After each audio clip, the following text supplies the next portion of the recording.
Datang kepada Tuhan, mari kita mengarahkan hati dan kehidupan kita kepada Dia.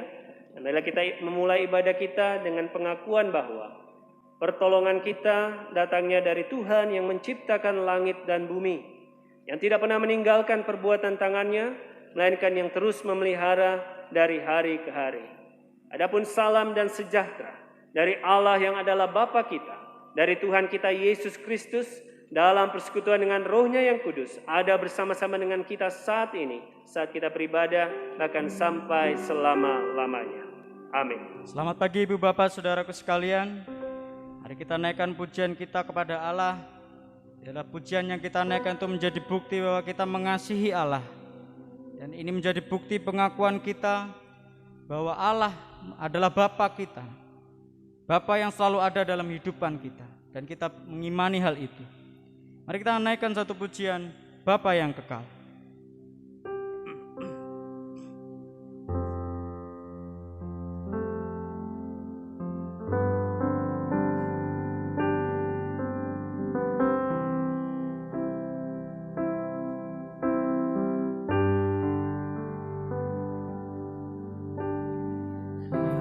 Kasih yang sempurna telah ku terima darimu, bukan karena kebaikanku, hanya oleh kasih karuniamu Kau pulihkan aku, layakkanku untuk dapat memanggilmu Bapa. Kau beri yang ku pinta saat ku mencari, ku mendapatkan. Ku ketuk pintumu dan kau bukakan, sebab kau Bapa-Ku, Bapa yang kekal. Takkan kau biarkan aku melangkahnya sendirian. Kau selalu ada bagiku, sebab kau Bapa-Ku, Bapa yang kekal.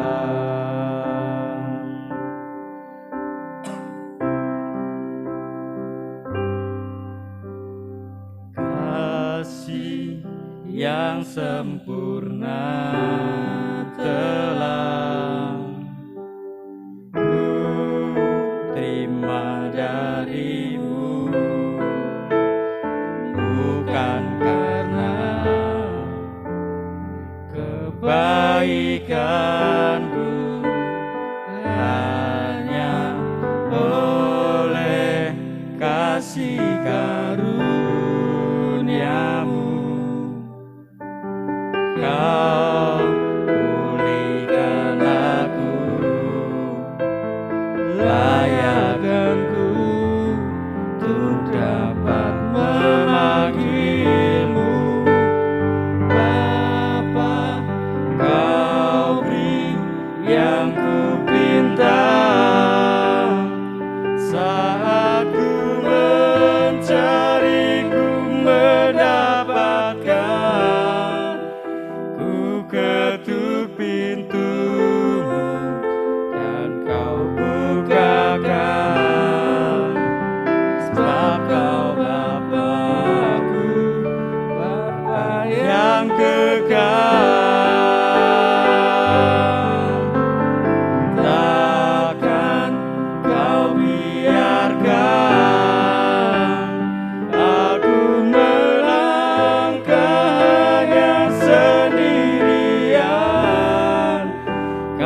selalu ada bagiku, sebab Kau Bapa-Ku, Bapa yang kekal. Kau selalu ada bagiku, sebab Kau Bapa-Ku, Bapa yang kekal. Kau selalu ada bagiku, sebab Kau Bapa-Ku, Bapa yang kekal.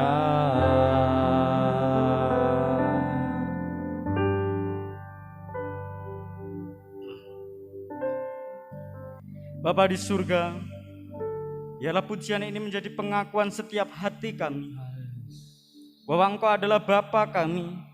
Engkau adalah Bapa yang selalu ada untuk hidup kami. Engkau selalu memberi apa yang kami minta kepadamu ya Tuhan. Dan biarlah setiap pujian yang kami naikkan ini ya Tuhan, ini menjadi bukti bahwa kami sungguh mengasihi Engkau, bahwa kami sungguh percaya di dalam Engkau ya Tuhan, dan kami sungguh beriman di dalam Engkau. Biarlah ya Tuhan Engkau memberkati setiap pujian yang kami naikkan ini. Bila ini menjadi persembahan yang hidup di hadapan-Mu ya Tuhan. Terima kasih ya Tuhan, terima kasih Yesus. Dalam nama Tuhan Yesus Kristus kami sudah berdoa dan mengucap syukur. Amin. Kita akan mendengarkan firman Tuhan. Sebelum itu kita akan bernyanyi satu pujian yang mengatakan, Aku mengasihi Engkau Yesus.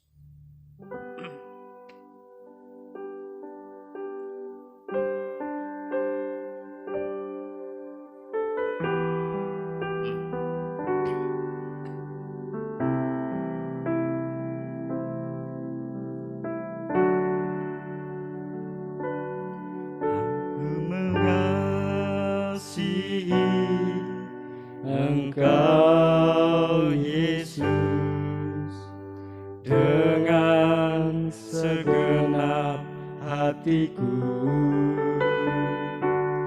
Aku mengasihi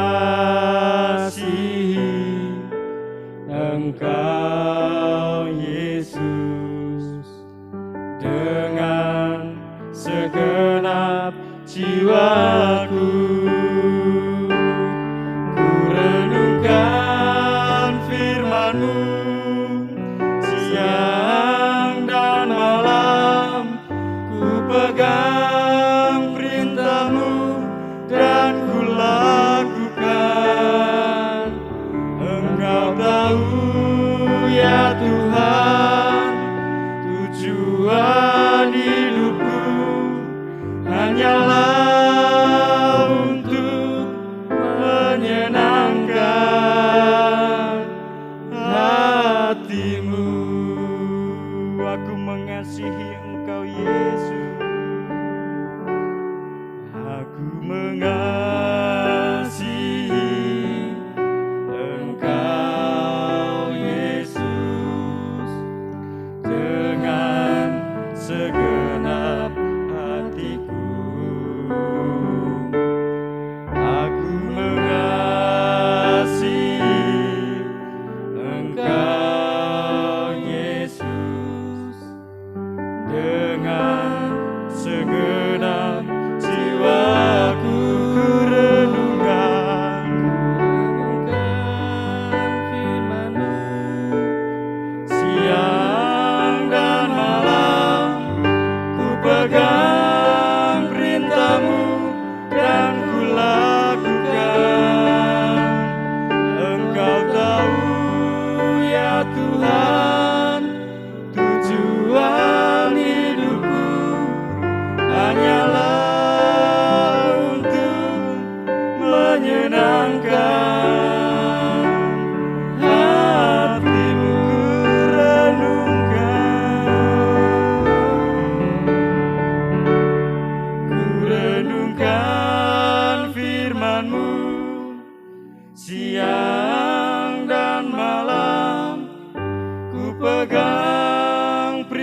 perintahmu dan ku lakukan.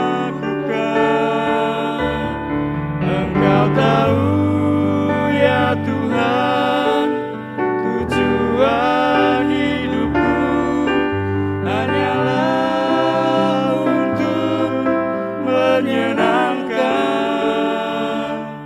hatimu. Hanyalah untuk menyenangkan hatimu. Hanyalah untuk menyenangkan hatimu. Sebelum kita mendengarkan firman Tuhan, mari Ibu Bapak sekalian kita akan bersatu di dalam doa.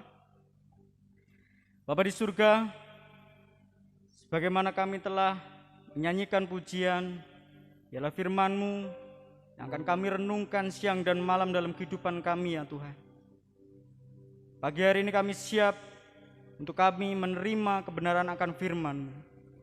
Bila firman-Mu yang akan kami renungkan ini ya Tuhan, itu dapat menguatkan setiap hati kami, itu dapat menguatkan setiap iman kami, sehingga kami boleh menjalani kehidupan kami sehari-hari di dalam kebenaran sebagaimana yang Engkau ajarkan dalam hidup kami. Terima kasih ya Tuhan, terima kasih Yesus. Kami menyerahkan pemberitaan firman di tangan kuasa-Mu. Biarlah Engkau yang memberkati setiap hati kami, telinga kami yang siap untuk menerima kebenaran firman. Dalam nama Tuhan Yesus Kristus kami sudah berdoa dan mengucap syukur. Amin. Sekali lagi saya mau mengucapkan selamat pagi bagi Ibu Bapak, saudaraku sekalian. Salam sejahtera bagi kita semua. Pagi hari ini kita akan merenungkan bersama kebenaran firman Tuhan. Oleh sebab itu saya mengajak Ibu Bapak sekalian membuka Alkitab kita dalam surat Yakobus pasal yang kedua ayat yang 14 sampai yang ke-26. Yakobus pasal 2 ayat yang ke-14 sampai 26 saya akan bacakannya untuk kita sekalian.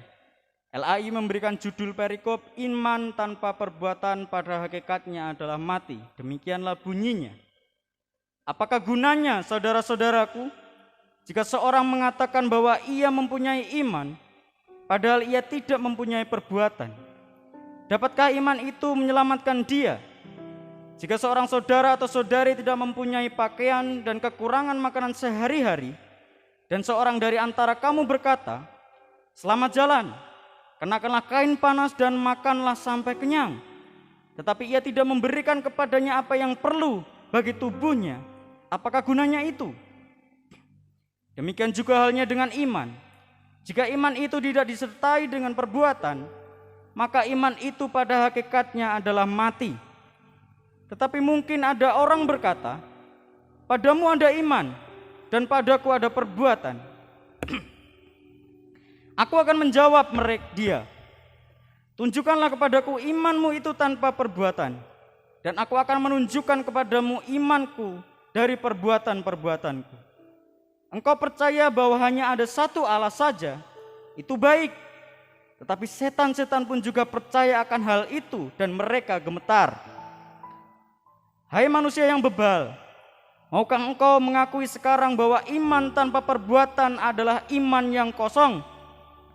Bukankah Abraham bapa kita dibenarkan karena perbuatan-perbuatannya ketika ia mempersembahkan Ishak anaknya di mezbah? Kamu lihat bahwa iman bekerja sama dengan perbuatan-perbuatan, dan oleh perbuatan-perbuatan itu iman menjadi sempurna. Dengan jalan demikian genaplah nas yang mengatakan, "Lalu percayalah Abraham kepada Allah, maka Allah memperhitungkan hal itu kepadanya sebagai kebenaran." Karena itu Abraham disebut sahabat Allah.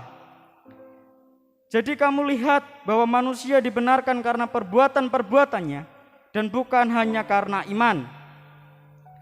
Dan bukanlah demikian juga Rahab, pelacur itu, dibenarkan karena perbuatan-perbuatannya ketika ia menyembunyikan orang-orang yang disuruh itu di dalam rumahnya, lalu menolong mereka lolos melalui jalan yang lain. Sebab seperti tubuh tanpa roh adalah mati, demikian jugalah iman tanpa perbuatan adalah mati. Berbahagialah setiap kita yang membaca, merenungkan, dan melakukan firman itu dalam kehidupan kita sehari-hari. Amin. Saya akan memberikan tema pada khotbah pagi hari ini, yaitu iman tanpa perbuatan adalah sia-sia. Iman tanpa perbuatan adalah suatu kesia-siaan. Ibu bapak dan saudara-saudariku sekalian, tentu kita pernah mendengar sebuah ajaran begini. Yang penting bagi orang Kristen adalah percaya. Asalkan sudah percaya, pasti diselamatkan.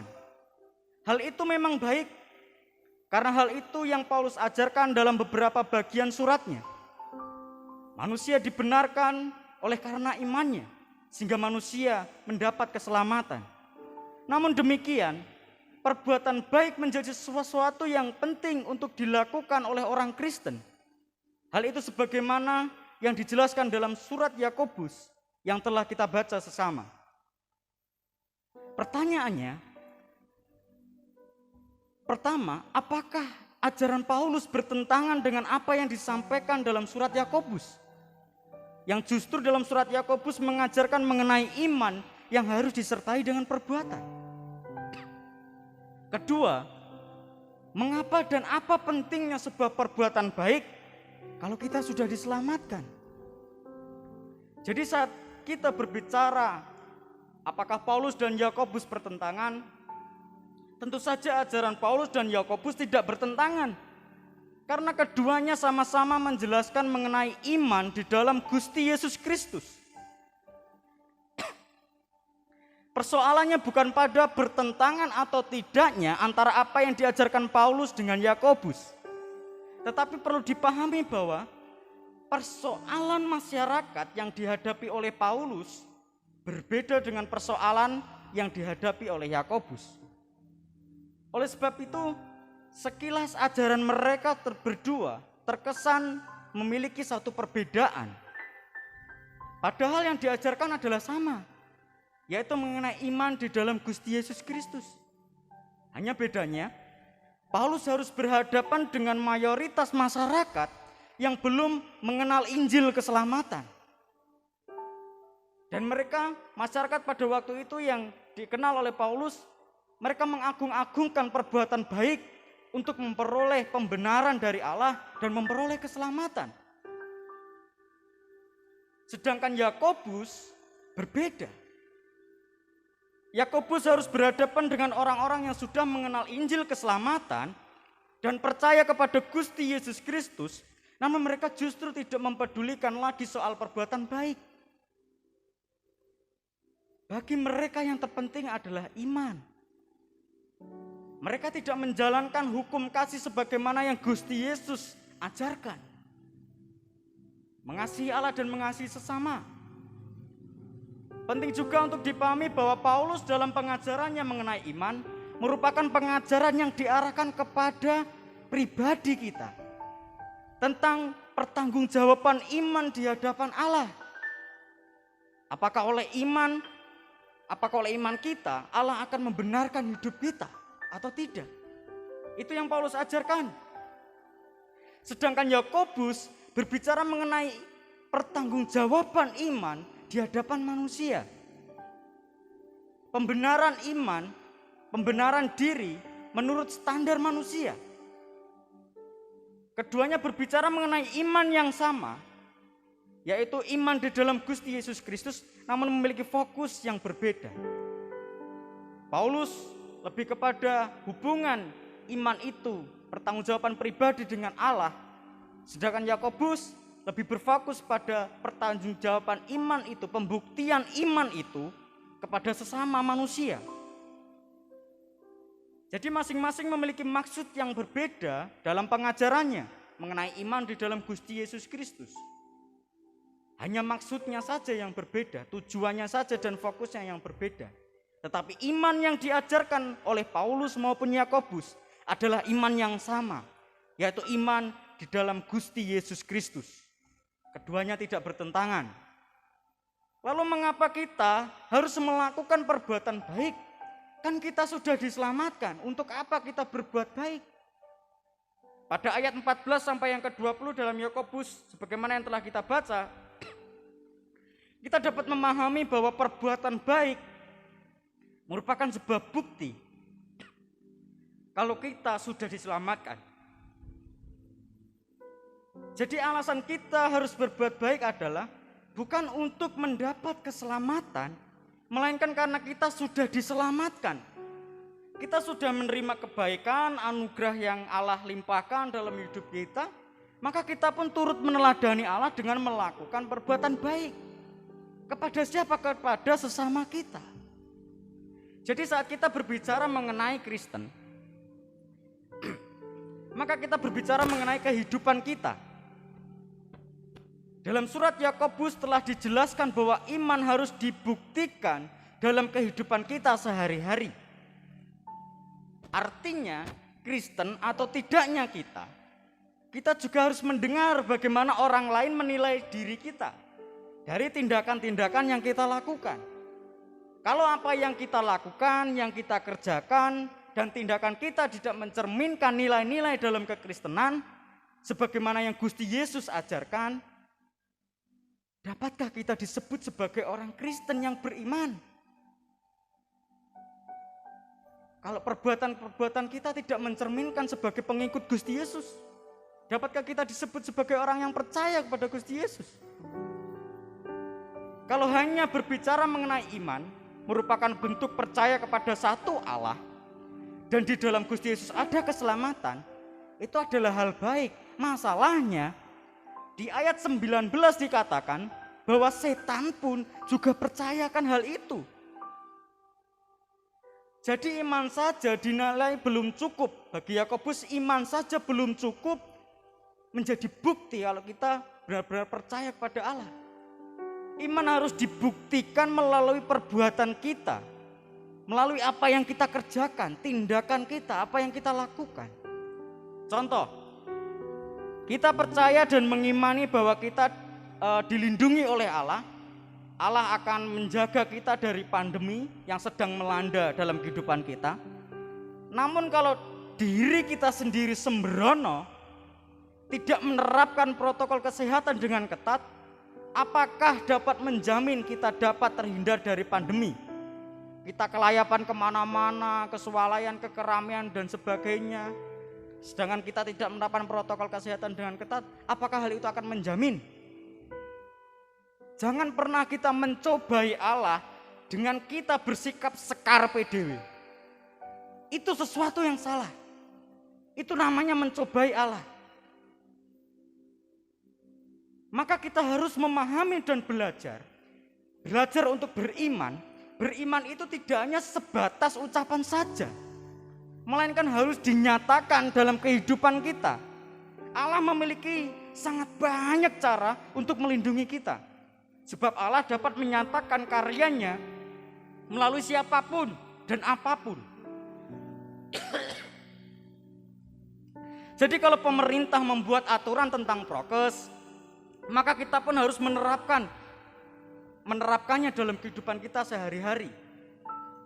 Dengan iman kita yakin bahwa hal itu merupakan cara Allah melindungi kita melalui pemerintah itu. Jadi itulah mengapa kita harus melakukan perbuatan baik. Dengan kita menerapkan prokes, hal itu merupakan salah satu contoh perbuatan baik dan bukti kalau kita mengimani bahwa Allah melindungi kita. Allah menjaga kita. Allah memakai pemerintah.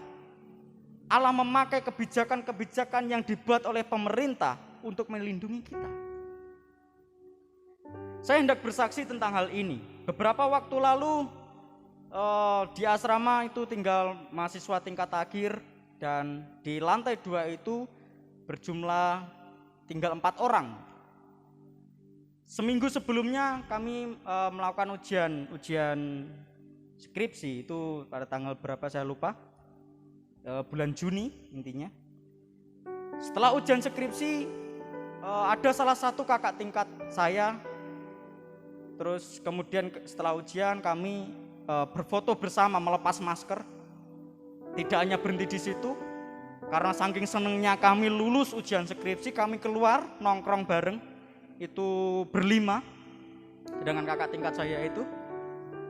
Dan ternyata apa, Bapak-bapak sekalian, papa dari kakak tingkat saya itu positif COVID. Dan 3 hari setelah itu, 4 hari setelah itu, kakak tingkat saya juga dites dan dia juga positif COVID.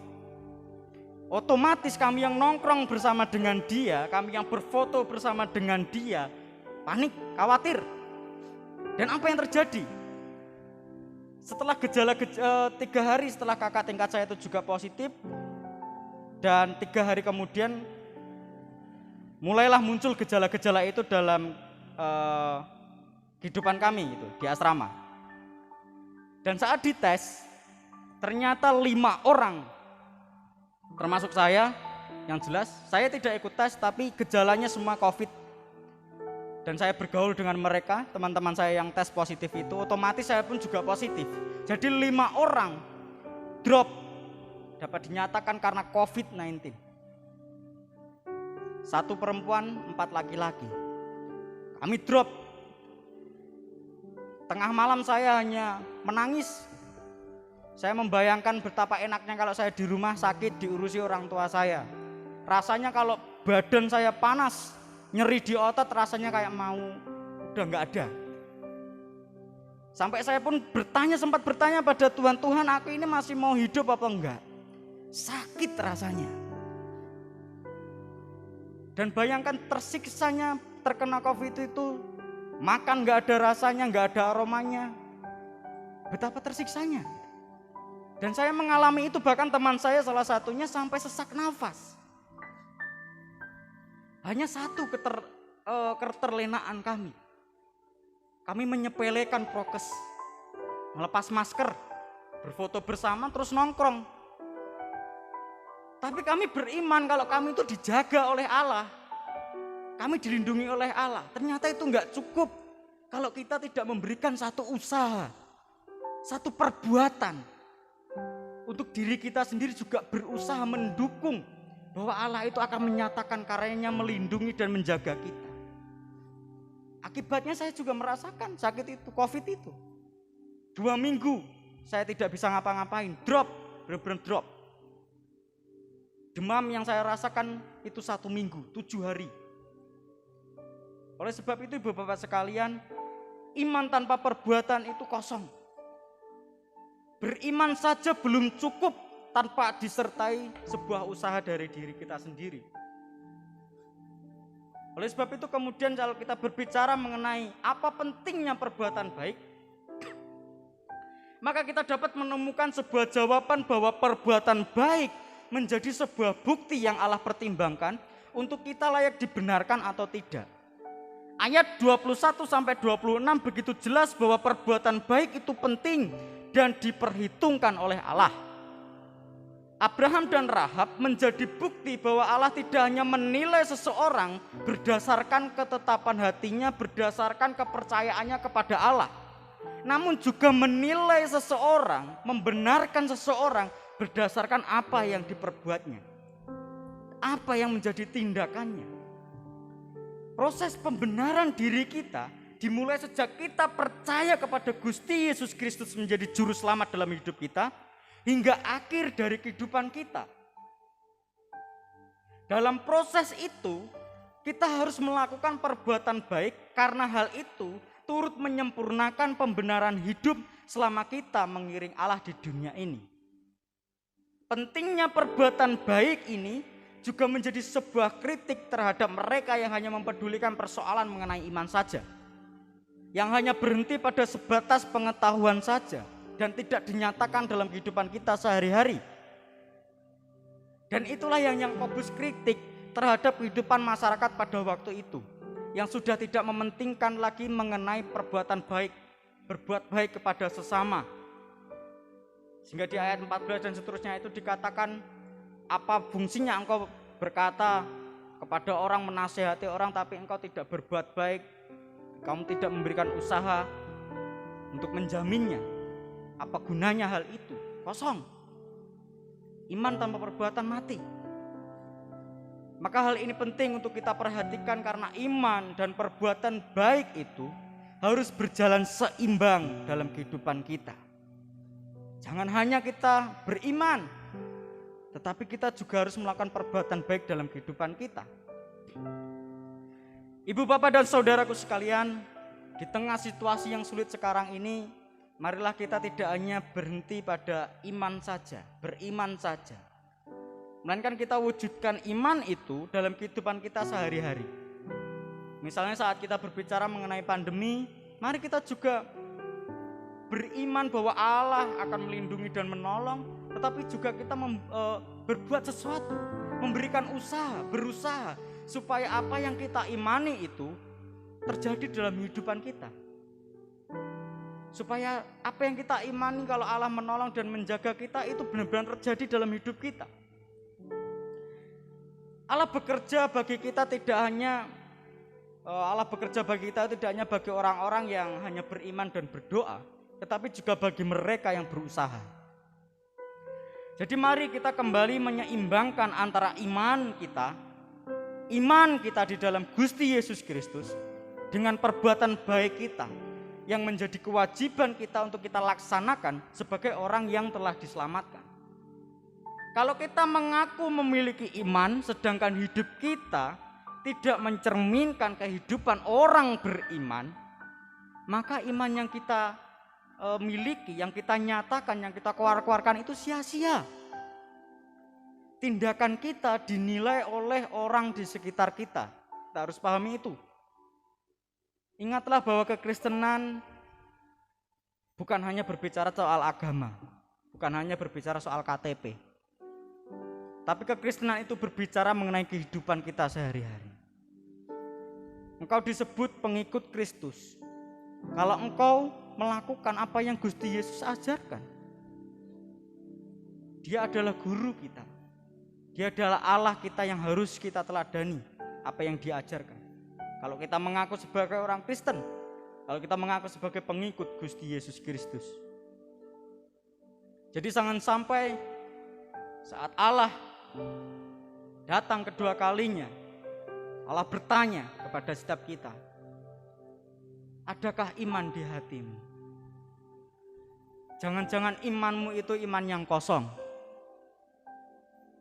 Jangan sampai kita tidak memiliki iman yang benar di hadapan Allah.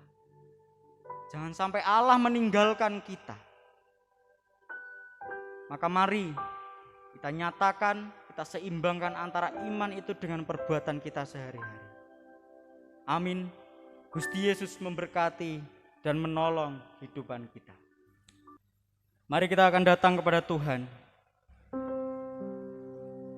Dan kita mau nyatakan, kita mau mengakui bahwa dalam diri kita itu ada iman. Dan kita siap untuk menyatakan iman itu dalam kehidupan kita sehari-hari. Dan mari kita nyanyikan suatu pujian, Yesus bertanya.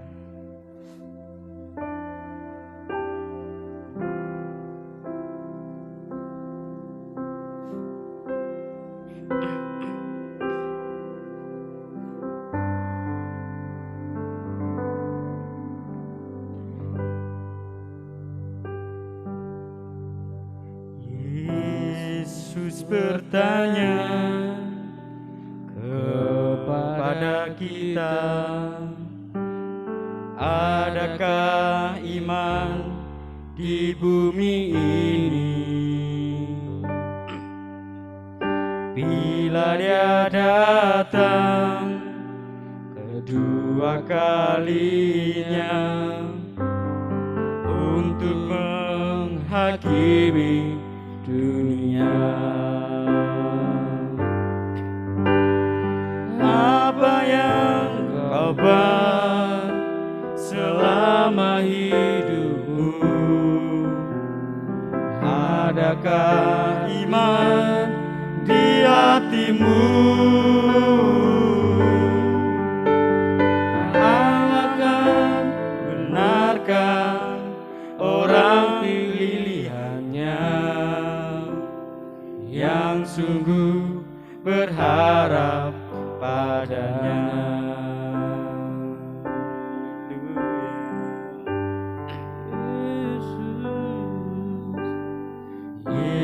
bertanya kepada kita, adakah iman di bumi ini?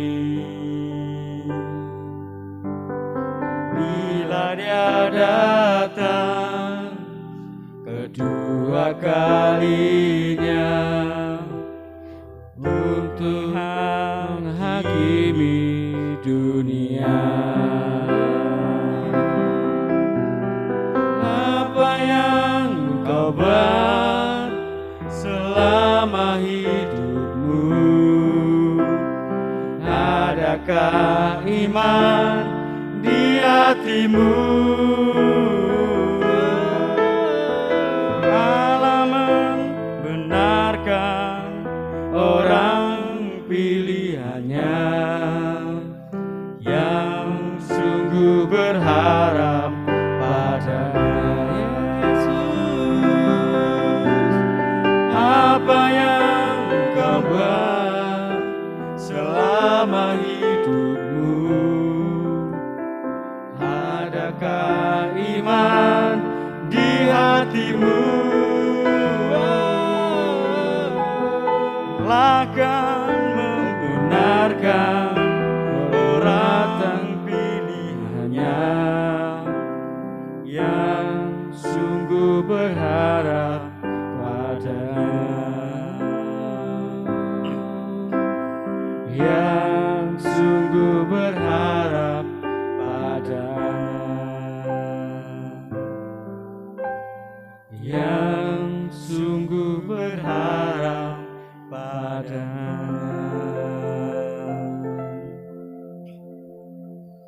Benar ya Tuhan, melalui pujian ini, bela ini menegur setiap hati kami. Biarlah firman Tuhan yang telah kami dengar juga menegur setiap hati kami ya Tuhan. Biarlah saat Engkau datang kedua kali, Engkau tidak lagi bertanya, adakah iman di hatimu? Tetapi Engkau tersenyum melihat kami. Engkau mengangkat kami. Karena ada iman dalam hati kami. Karena ada iman yang Engkau beri dalam hidup kami. Dan iman itu telah kami nyatakan dalam perbuatan baik kami. Amin. Iman itu telah kami buktikan melalui kehidupan kami sehari-hari. Biarlah ya Tuhan, Engkau selalu memampukan hidup kami. Dalam kehidupan kami sehari-hari Engkau menolong kami, Engkau menjaga kami, Engkau menguatkan setiap hidup kami. Dan bila kami selalu mampu untuk melakukan, membuktikan iman itu dalam kehidupan kami. Bila kami selalu ingat akan kebenaran firman-Mu yang terus kami renungkan. Dan biarlah iman kami semakin kuat di dalam Engkau. Perbuatan kami semakin nyata sebagaimana yang Engkau perintahkan, karena kami telah diselamatkan. Perbuatan baik kami menjadi sebuah ucapan syukur, karena Engkau telah menyatakan kebaikan itu terlebih dahulu dalam hidup kami. Engkau telah memberikan keselamatan itu dalam hidup kami, sehingga kami boleh untuk berjuang dalam berbuat baik ya Tuhan. Biarlah Engkau selalu memampukan kami ya Tuhan. Dalam nama Tuhan Yesus Kristus kami sudah berdoa dan mengucap syukur. Amin. Tepat pada tanggal 21 Juli 2021, Gereja Isa Al-Masih berulang tahun yang ke-75. Oleh sebab itu, segenap pendeta, rohaniawan, majelis dan jemaat GIA Genurit mengucapkan selamat ulang tahun yang ke-75 kepada Gereja Isa Al-Masih. Biarlah Gereja Isa Al-Masih terus berkarya dan menjadi berkat bagi umat Tuhan. Sekali lagi selamat ulang tahun dan Tuhan Yesus memberkati. Mari saya mengajak untuk jemaat sekalian berdoa untuk Gereja Isa Al-Masih. Bapa di surga, sungguh kami bersyukur ya Tuhan. Tepat pada tanggal 21 Juli kemarin, Gereja Isa Al-Masih boleh merayakan ulang tahun yang ke-75 sejak ia berdiri ya Tuhan. Biarlah Gereja Isa Al-Masih dapat memberikan dampak yang baik, dapat memberikan dampak yang baik bagi kemajuan Injil, Dan berilah gereja Isa Al-Masih terus berkarya, terus berbuah, terus memberikan manfaat bagi umat Tuhan. Terutama umat Tuhan yang berada di Indonesia ini ya Tuhan. Biar gereja Isa Al-Masih berguna juga bagi bangsa dan negara kami ya Tuhan. Biarlah karyamu selalu nyata, rencanamu nyata melalui gereja kami ya Tuhan, yaitu gereja Isa Al-Masih. Biar Engkau terus memberkati keberadaan gereja Isa Al-Masih ya Tuhan. Dalam nama Tuhan Yesus Kristus kami sudah berdoa dan mengucap syukur. Amin. Kita akan memberikan persembahan. Sebelum kita memberikan persembahan, saya mohon dengan kasih Bapak Kukuh dapat memimpin kita di dalam doa. Mari jemaat Tuhan, kita bersatu dalam doa untuk persembahan pada pagi hari ini. Kembali kami mengucap syukur Tuhan Yesus untuk setiap kasih-Mu yang boleh kami rasakan dalam kehidupan kami Tuhan. Dan biarlah terus kasih-Mu mengalir di setiap jemaat-Mu, mengalir di setiap hati kami Tuhan Yesus. Tiba saatnya Tuhan, kami akan memberikan persembahan, sebagian berkat yang sudah kami terima Tuhan. Biarlah persembahan ini bisa menjadi dupa yang berbau di dalam Engkau Tuhan Yesus. Kau berkati jemaat-Mu yang mengulurkan tangan, Kau berkati lebih lagi Tuhan Yesus. Terima kasih Tuhan, kami mau menyerahkan persembahan ini ke dalam tangan kuasa-Mu dengan penuh sukacita. Haleluya Yesus, amin. Sungguh ku bangga Bapa.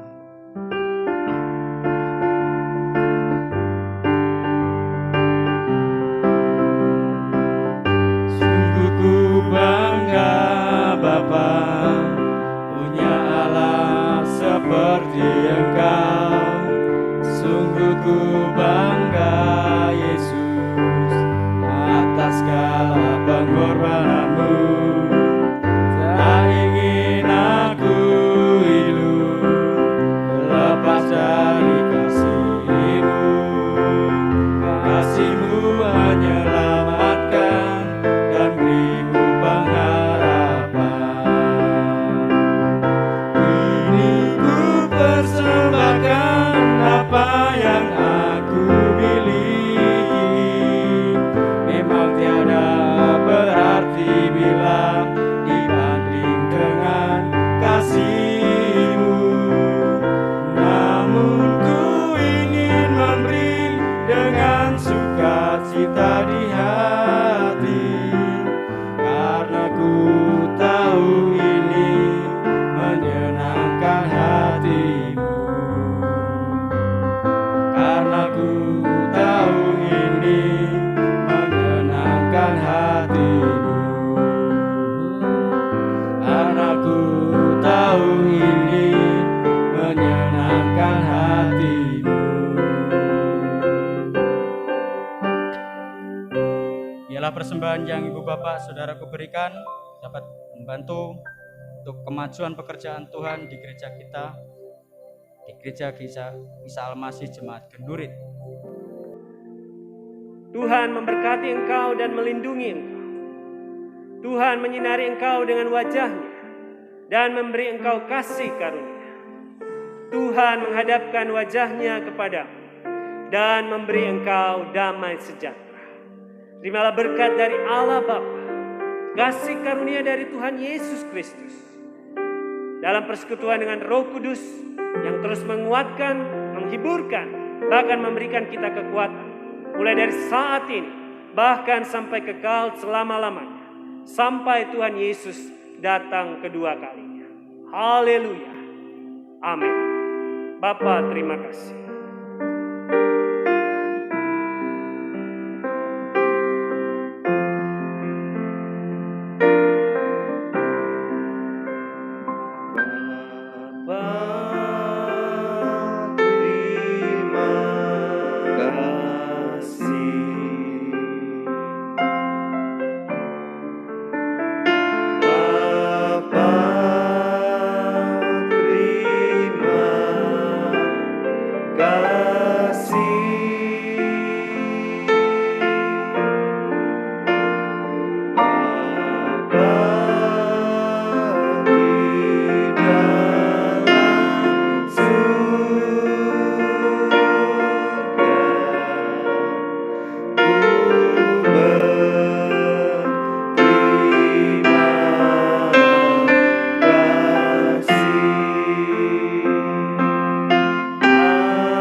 Tuhan memberkati kita sekalian.